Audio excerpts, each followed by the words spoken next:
সুগতদার মাধ্যমে কলকাতা থেকে সবাই আজকে সকালেই এসেছি। আমরা ইন্টারন্যাশনাল বেদান্ত সোসাইটি, আমার গুরুদেব ভগবানের সৃষ্টি এই প্রতিষ্ঠান, এবং শিলিগুড়িতেও কিছু ভক্তরাও এসেছে, তারা আশেপাশে এখানেই থাকেন। আমরা অনেক বছর ধরে শিলিগুড়িতেও এই বেদান্ত নিয়ে চর্চা করছি। তো আজকে যখন সুগতদা বললেন যে আমরা এখানে আসবো, তো আমি বললাম যে শুধু নাম গান বা শুধু প্রসাদ বিতরণ কেন হবে, সেখানে একটু তার সাথে আধ্যাত্মিক আলোচনাও হোক। তাই জন্যেই আজকে আমরা দিনটা আমরা ঠিক করলাম যে আমরা সবাই কিছুক্ষণের জন্যে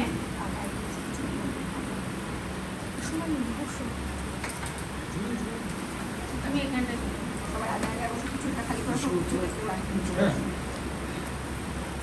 তো আমরা আজকে একটু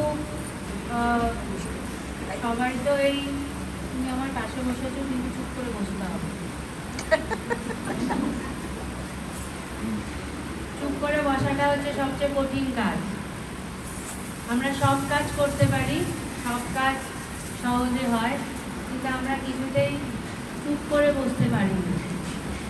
বসলেও আমার ভেতরটা ছটপট করতেই থাকে, বসা যায় না।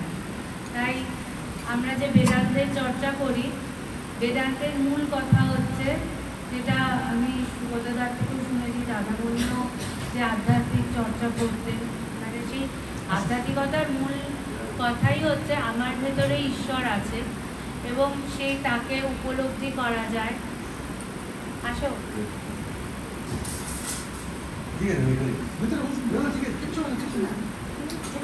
চলে আসো, চলে আসো। ওনারা সবাই অনেক বছর ধরে ভগবানের সঙ্গ করছেন। তো আমাদের মূল বিষয়টাই হচ্ছে যে ভগবান আছেন, ভগবানকে উপলব্ধি করতে হবে। শুধু আমরা যদি শাস্ত্র পাঠ করি বা আমরা যদি শুধু পুজো অর্চা করলাম তা না, আমার দৈনন্দিন জীবন যদি না পাল্টায়, আমি যদি আমার ভেতরটাকে না পাল্টাই, আমি যে রোজ যে কাজকর্ম করছি, আমার জীবনটা যদি একটা ডিসিপ্লিন লাইফের মধ্যে না আসে, তাহলে শুধুমাত্র পুজো করে, শুধুমাত্র প্রসাদ বিতরণ করে খুব একটা কিন্তু আমাদের উন্নতি হয় না।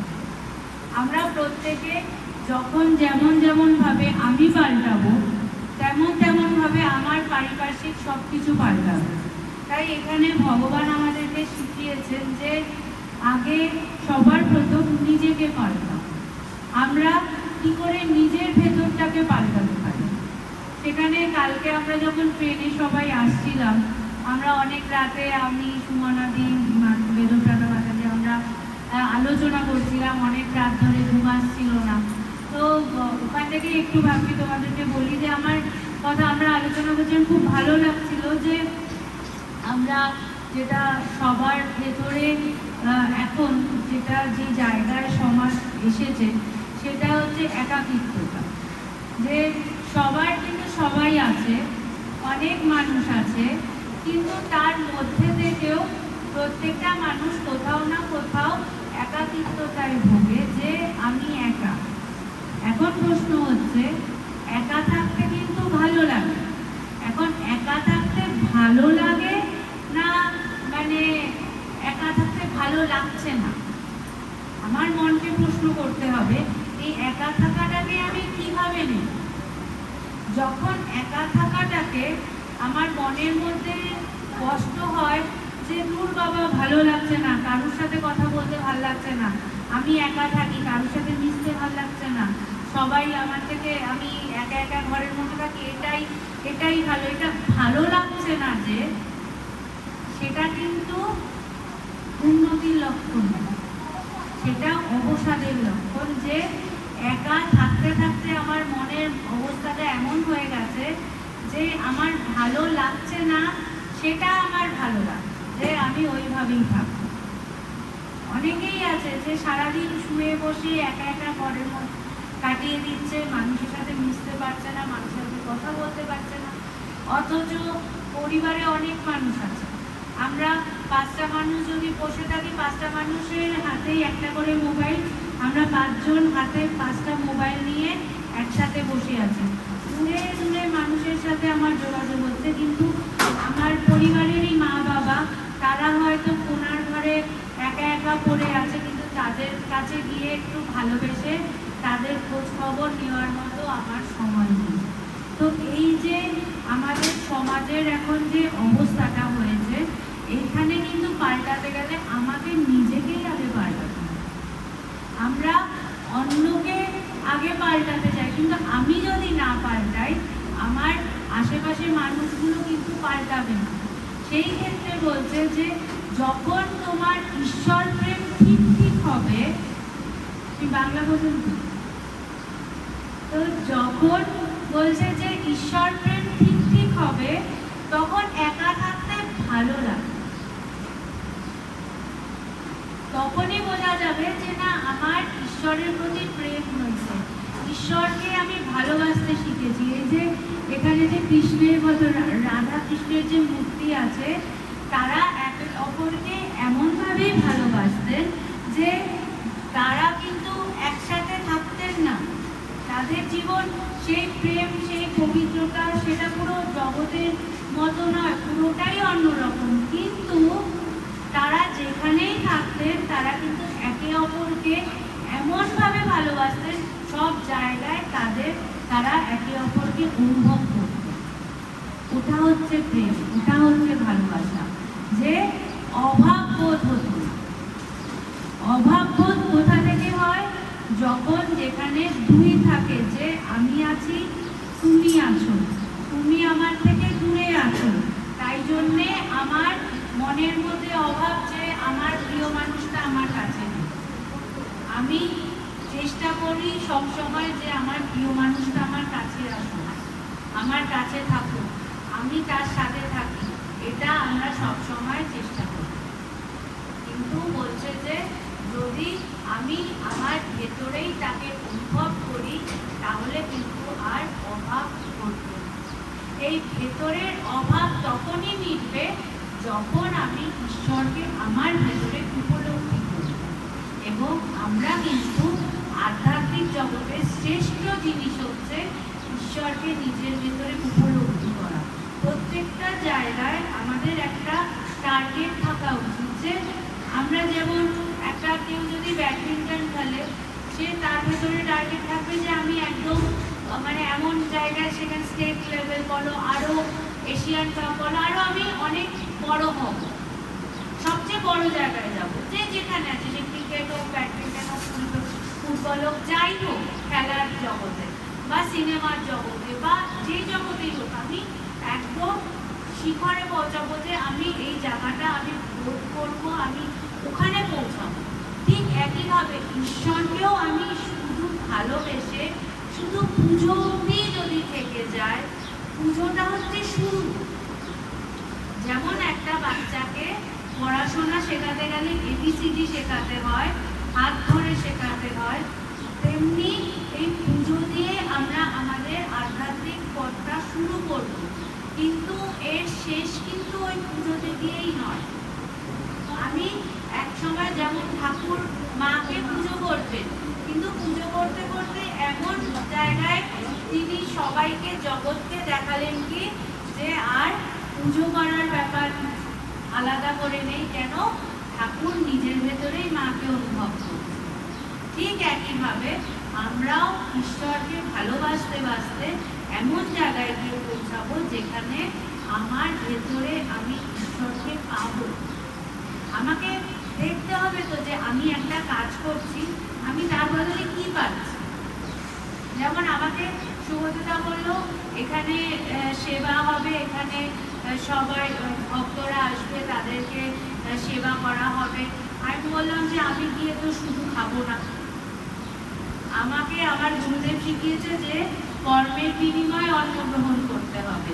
তো আমি ওখানে যে যাব, সেবা কাজ হবে, খুব ভালো কথা, সেখানে আমি যাব, কিন্তু আমাদেরকেও তো কিছু করতে হবে। শুধু গিয়ে খেলাম, নিলাম, চলে এলাম, তাহলে তো ওটা হলো না।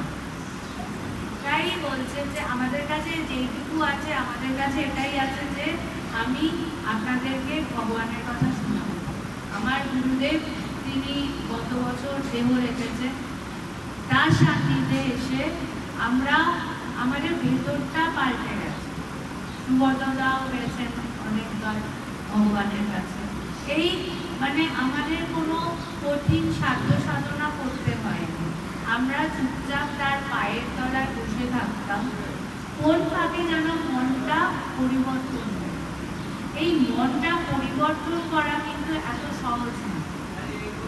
সবাইকে বলে চল একটু চুপ করে বসে ধ্যান করি, আমরা বসবো, কিন্তু মনের মধ্যে দেখবো হাজার হাজার চিন্তা উঠছে।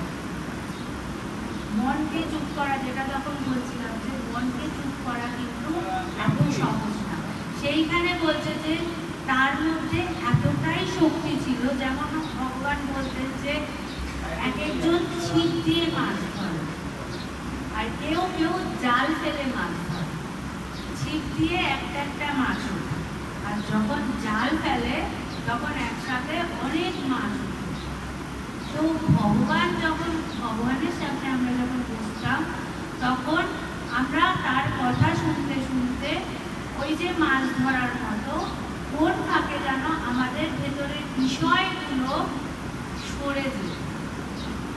মূল আমাদের একটাই কাজ, সেটা হচ্ছে আমার ভেতরে যে বিষয় চিন্তা আছে, বিষয় চিন্তাটাকে সরে আমার ভেতরে ঈশ্বর চিন্তা আছে, সেই ঈশ্বর চিন্তার প্রকাশ হয়। এখন আমরা যদি জোর করে বিষয়কে সরাতে চাই, তাহলে মানে হয় না যে যদি তুমি হঠাৎ করে ব্রেক টেপো তো কি হবে, অ্যাক্সিডেন্ট হয়ে যাবে। ব্রেক টিপলে আস্তে আস্তে গিয়ে তবে থামবে। তো ঠিক একইভাবে আমাদের ভেতরেও আমাদের অনেক বিষয় আছে, পরিবার, রান্না বান্না, কাজকর্ম, ছেলে মেয়ে, অনেকে আছে। এখন হঠাৎ করে যদি বলি সবাইকে ছেড়ে দাও, শুধু ঈশ্বর চিন্তা করো, সেটা হবে না। মনের মধ্যে চিন্তা আরো বেশি করে হবে। দেখবে বাচ্চাদের আগে হতো, আমরা যখন ছোটবেলা ছিলাম, যেটা বারণ করবে সেটা আরো বেশি করে হয়, বেশি করে করে। তো ওই জন্য আমাদের মনগুলোও তো বাচ্চাদের মন, আমাদেরকে যেটা বারণ করা হবে সেটা আমরা আরো বেশি করে করব। তার থেকে ভগবান বলতেন যে কিছু বারণ করতে হবে না, কিছু ছাড়তে হবে না আমাদেরকে কিছু। এই যে এরা যে সবাই যায়, কাউকে ভগবান কোনোদিনও কিচ্ছু ছাড়তে বলে না। আমরা সন্ন্যাসী হয়েছি, আমি মাতাজি, আমাদের মানে এই পথটা ভালো লেগেছে, তাই আমরা সব কিছু ছেড়ে এই পথে এসেছি। কিন্তু ঈশ্বরকে পাওয়ার জন্য কিন্তু আমাদের সন্ন্যাস নিতে হয়নি। আমরা কিন্তু সংসারে, আমরা যখন আমি যখন মানে কলেজে উঠবো তার আগে ওই সময় কিন্তু আমি ঈশ্বর উপলব্ধি করেছি। তো আমি সংসারেই ছিলাম, আমার ঈশ্বরকে বোধ করার জন্যে সংসার ত্যাগ করতে হয়নি। এবং ভগবানও কিন্তু মানে জগতের তরফ থেকে আমি যদি দেখি, তাদেরকে যেমন একটু আমি সুব্রতদার সাথে কথা হচ্ছিল যে দাদামণি কেমনভাবে সবার ভেতরে যে মানে তার যে আধ্যাত্মিক উপলব্ধি কীভাবে, সেটা সুব্রতদা যেমন বলছিলেন যে বাইরে দিয়ে তাকে বোঝা যায় না। তো যে কোনো মহাপুরুষ তাদেরকে তার ভিতরের শক্তি সেটা বাইরে দিয়ে বোঝা যায় না, যে তার গভীরতা কতটা, সেটা তখনই বোঝা যায় যখন তার সান্নিধ্যে কেউ এসে আর তার ভেতরেও সেই উপলব্ধি হবে। উপলব্ধি না হলে শক্তি কতটা বোঝা যায় না। এই যে গরম পড়েছে আমরা কলকাতায় 42 ডিগ্রি, সেই সব জায়গায় সূর্য তো একটাই, কিন্তু এখানে যে এলাম একটু ঠান্ডা, একটু কম। তো সেই যে এই আমরা এটা কি আমাদের ভেতরে আমরা যেমন ভাবে নিজের ভেতরে আস্তে আস্তে পাল্টাতে থাকবে, তেমন ভাবে কিন্তু আমি বুঝতে পারবো আমি তার সান্নিধ্যে এসে কতটা নিতে পারলাম। তিনি কিন্তু আমাকে দিচ্ছেন, তিনি সবাইকে দিচ্ছেন। ঈশ্বর যখন আসেন, যখন আসেন, তিনি সবাইকে দেওয়ার জন্যই আসেন। কিন্তু আমাদের মন যেহেতু তৈরি থাকে না, তাই আমরা সবাই নিতে পারি না, গ্রহণ করতে পারি না, অপচয় করে ফেলি। এবং শুধু তাই না, অনেকে হয়তো তারা ভালোবেসে দেনও, কিন্তু সেখানে তারা গ্রহণ করতে পারে না এবং তারা দেখা যায় অনেক কাছে এসেও আবার সংসারে ফিরে যায়।